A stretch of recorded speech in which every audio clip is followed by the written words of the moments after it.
L'architecture, c'est quand même un art qui a une histoire et qui s'inscrit dans une histoire.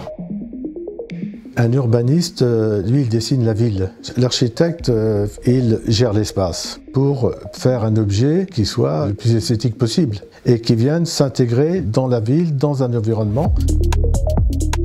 Un bâtiment, pour beaucoup de monde, c'est une construction. Mais l'architecture, pour moi, c'est quelque chose qui va bien au-delà. Ça intègre des éléments de composition. Un peu comme un accord en musique, comme un peintre, il y a des styles. Tout ça fait que toute construction n'est pas de l'architecture. Quand je commence un projet, ça commence par un croquis. Chinon, par exemple, cet ascenseur, il doit exprimer sa fonction, relier la ville basse à la ville haute. Et après, tout relève d'une composition harmonique, équilibrée, parfaite.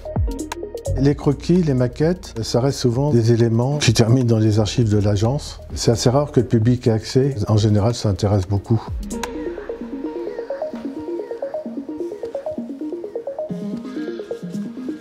Ça va me permettre d'expliquer quelle est la commande, quelle est la réponse architecturale, le contexte et quels sont les éléments qui ne sont peut-être pas perceptibles comme ça, mais qui en font sa qualité.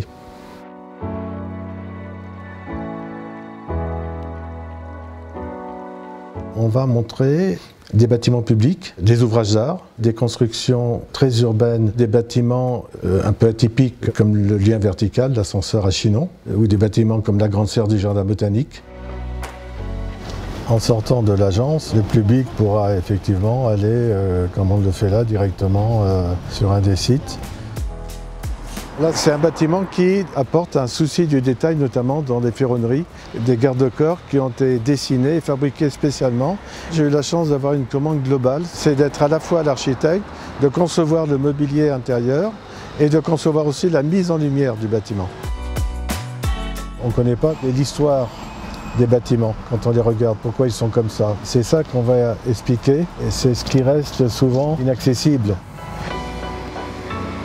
On est à Saint-Pierre-des-Corps, devant la bibliothèque. Elle a une architecture donc particulière, des parties qui sont plutôt pleines, des parties plutôt vitrées, etc. Il y a beaucoup d'éléments qui m'ont amené à travailler sur ces formes-là. Quand les gens viendront me voir à l'agence, ils auront toutes les clés pour comprendre à la fois l'architecture, ses formes et son positionnement dans la ville.